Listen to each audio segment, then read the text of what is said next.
राष्ट्रपिता महात्मा गांधी की जयंती पर कांग्रेस प्रदेश अध्यक्ष जीतू पटवारी ने पुरानी विधानसभा कुशाभाऊ ठाकरे परिसर में स्थापित महात्मा गांधी की प्रतिमा पर पहुंचकर माल्यार्पण किया। जीतू पटवारी के साथ बड़ी संख्या में कांग्रेस के कार्यकर्ताओं भी मौजूद रहे। इस दौरान जीतू पटवारी ने गांधी जी के विचारों पर चलने का सभी को आग्रह किया। इसके अलावा सरकार को घेरते हुए कहा कि दुर्भाग्यपूर्ण है कि गांधी जयंती पर प्रदेश में सरकार कोई भी कार्यक्रम नहीं कर रही है, जबकि आरएसएस के कार्यक्रम में शामिल हो रहे हैं। इसके अलावा इंदौर में व्यापारियों द्वारा मुस्लिम सेल्समैन को नहीं रखने पर जीतू पटवारी ने कहा कि मैंने पत्र लिखा है, सभी व्यापारी और बुद्धिजीवों को आगे आकर ऐसी नफरत को खत्म करना है। वाइट जीतू पटवारी प्रदेश अध्यक्ष कांग्रेस, वाइट प्रवीण सक्सेना जिला अध्यक्ष।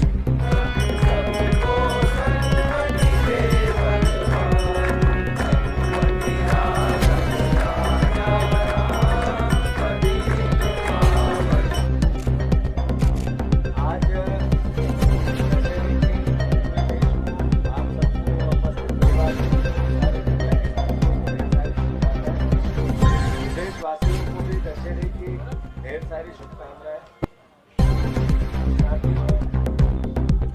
आज का मायने से बहुत महत्वपूर्ण है।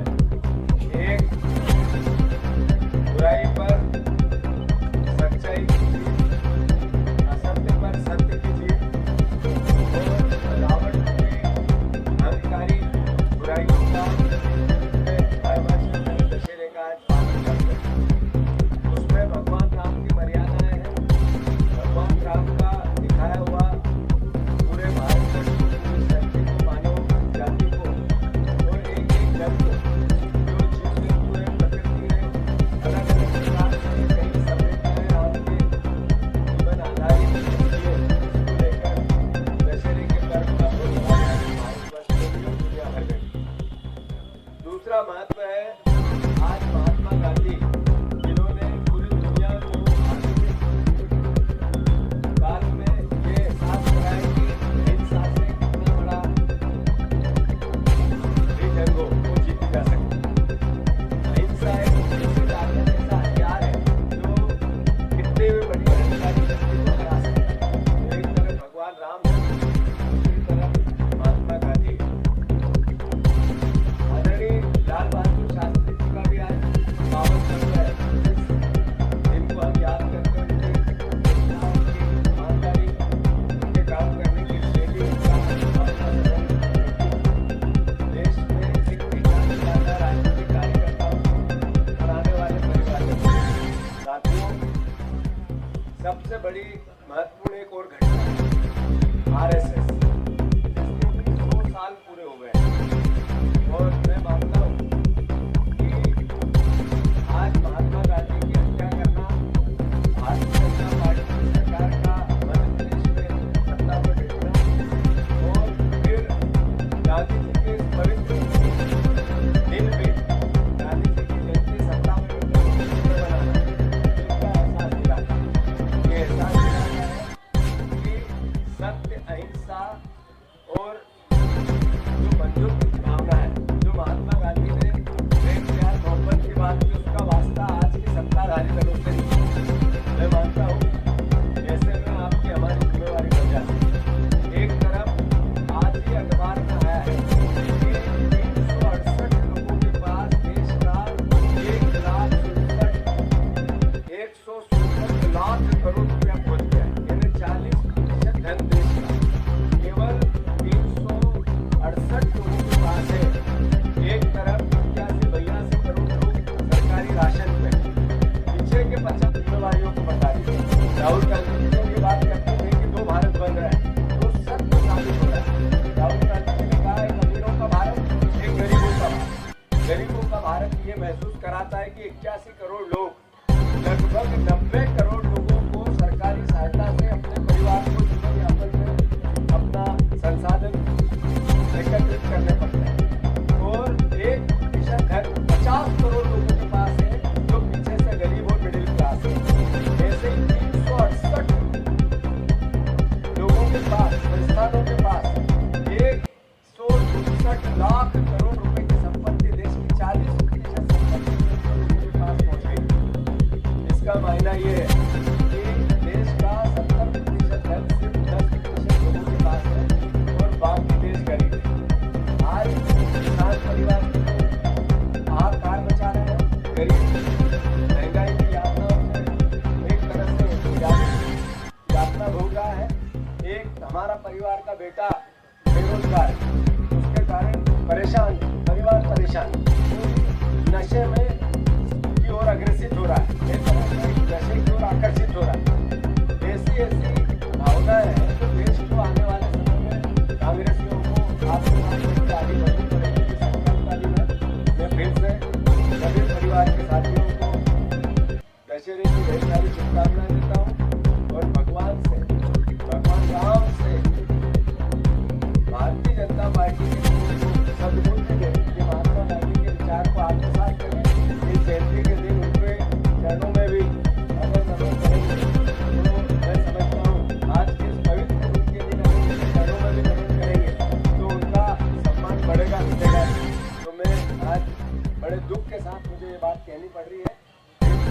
सभी परिवार के साथियों को ढेर सारी दशहरे की शुभकामनाएं। धन्यवाद। ये पावन पर्व पर सभी देशवासियों को मैं शुभकामनाएं देता हूं। सब तरह की सुख शांति और समृद्धि हो प्रदेश में, इसकी मनोकामना करता हूं। आज महात्मा गांधी और लाल बहादुर शास्त्री जी की जयंती है, उनके भी चरणों में श्रद्धा सुमन अर्पित करता हूं। हमारे महात्मा गांधी का जो आदर्श है, जो पूरी दुनिया में सत्य, अहिंसा, धर्म की जो भावना है, मैं समझ रहा हूँ कि वो अपने आप में ये महसूस कराती है कि हमें उस ओर चलना चाहिए जो महात्मा गांधी ने रास्ता दिया। मैं अनुरोध करना चाहता हूँ कि आज संघ के कार्यक्रम में हमारे मुख्यमंत्री जी गणवेश पहन के पहुँचे, वो उनका अधिकार है, पर महात्मा गांधी के चरणों में भी अगर वो पुष्पांजलि कर देते तो प्रदेश के मुख्यमंत्री के रूप में उनका महत्व बढ़ता घटता नहीं। एक तरफ महात्मा गांधी की बात करते हैं, उनके आदर्शों की बात करते हैं, जब जरूरत पड़ती है तो बताने के लिए महात्मा के प्रति प्रेम भी बताते हैं भारतीय जनता पार्टी के देश के प्रधानमंत्री से लेके सारा संगठन, और जब उनके प्रति श्रद्धा सुमन अर्पित करने की बात आती है तो उनका असली चरित्र सामने आता है। ये देशवासियों को, प्रदेशवासियों को देखना चाहिए। मैंने जैसा अपनी बात में कहा, राहुल गांधी जी ने इस देश के सामने एक नैरेटिव रखा है कि दो भारत बन रहे हैं। एक भारत है अमीरों का, एक भारत है गरीबों का। 1,67,167 लाख करोड़ रुपया सिर्फ 368 लोगों के पास है। यानी देश की आधी जीडीपी, देश का 40% धन केवल 368 लोगों के पास पहुंच गया, और पीछे से 50 करोड़ लोगों के पास 1% धन है देश का। ये महसूस कराता है कि देश अमीर और गरीब की खाई असमानता बढ़ती जा रही है, जो हमारे लिए चुनौती है। देश में महंगाई है अद्भुत अकल्पनीय, किसानों पर अत्याचार है अद्भुत अकल्पनीय, बेरोजगारी अद्भुत अकल्पनीय है, हर घर में एक बेटा बेरोजगार घूम रहा है और नशा परोसा जा रहा है पूरे देश में और प्रदेश में। मैं समझता हूँ ये चुनौतियाँ हमारे लिए है। फिर से मैं मोहन यादव जी से आग्रह करता हूँ कि महात्मा गांधी इस देश का आदर्श है। नोट पे उनका फोटो है, वो महात्मा है, हमारे देश के पिता तुल्य उनको उपाधि मिली है। इसलिए आपका दो धारणाओं में जीना एक तरह से अपमानित करता है उस सिद्धांत को जिसमें अहिंसा की बात होती है। मैं फिर से उनको भगवान सद्बुद्धि दे, महात्मा गांधी के चरणों में वो शीश झुकाए, उसी के आधार पर देश दुनिया में एक नंबर हो सकता है, नफरत से नहीं हो सकता है। ये मैं फिर से आग्रह करता हूँ सबको दशहरे की ढेर सारी शुभकामनाएं। ऐसा है कि हमारा इंदौर, फिर से मैं इंदौर वासियों को ढेर सारी दशहरे की शुभकामनाएं देता हूँ। मैंने एक परिवार के बेटे के रूप में, इंदौर के बेटे के रूप में आप सबसे आग्रह किया कि हमारे इंदौर की कैसी दशा हो गई। यहाँ पर राजनीतिक लाभ के लिए राजनीतिक कार्यकर्ता नफरत परोस रहे हैं, यहाँ के भाईचारे को चुनौती दे रहे हैं, यहाँ के भाईचारे को ठेस पहुँचा रहे हैं, सिर्फ उद्देश्य का नफरत से चुनाव जीतना, सत्ता पाने। दूसरा, यहाँ के राजनीतिक दलों को जिनको चुन दिया जनता ने, उनके साथ हिस्ट्री सीटर घूम रहे हैं। वो अद्भुत अकल्पनीय भ्रष्टाचार में एक एक कार्यकर्ता से लेकर नेता तक सब लिप्त है। आप देखो कि आप ही ने वोट दिया और आप साथ लूट हो रही। कम से कम 200 ऑफिस इंदौर में ऐसे बन गए हैं जो कब्जे करते हैं गरीबों के प्लाट पे, मिडिल क्लास के प्लाट पे, उनकी ज़मीनों पर, उनकी संपत्ति पर, और फिर मांडवाली करके उनको चुनौती देते हैं, उनको एक तरह से पीड़ित करते हैं। आप जिसके साथ ऐसा हो रहा है उसके लिए मेरा पत्र है कि इंदौर के परिवारजन, इंदौर के जर्नलिस्ट, इंदौर के बुद्धिजीवी, इंदौर के व्यापारी, इंदौर में अलग अलग प्रकार की विधाएं हैं, बहुत सम्मानित लोग हैं, उन्होंने हमेशा ऐसी बातों को चुनौती दी। तो मैं इंदौर का अखबार, इंदौर का मीडिया, मैं उनसे भी आग्रह करता हूँ कि जब एक लड़का, एक व्यक्ति, एक नफरत भरा व्यक्तित्व ये कहता है कि ये यहाँ काम करेगा, ये वहाँ काम करेगा, ये मैसेज क्या देता है? ये कहता है कि हम सामूहिक रूप से गुंडागिर्दी करेंगे। तो मैं इंदौर वासियों से आग्रह करता हूँ, दशहरे के दिन हम सबको ये प्रण लेना चाहिए कि हमारा अपना शहर है, माँ अहिल्या का न्याय का शहर है, उन्होंने अपने बेटे को चुनवा दिया न्याय के लिए, और हम आँख मूंद लेंगे तो कैसे चलेंगे? तो मैं इंदौर वासियों से फिर से आग्रह करता हूँ, उस पत्र के माध्यम से, उस चिट्ठी के माध्यम से और इस मीडिया के माध्यम से कि आपको जागना पड़ेगा, न्याय करना पड़ेगा। हमें आपने हरा दिया, हम विपक्ष में, हमारे पास चुना हुआ विपक्ष आपने छोड़ा ही नहीं, इसलिए हम जैसा विपक्ष है उसको ताकत चाहिए आपके सहयोग से। तो आप सहयोग करो, हम लड़ना चाहते हैं, इंदौर की शान बचाना चाहते हैं। धन्यवाद।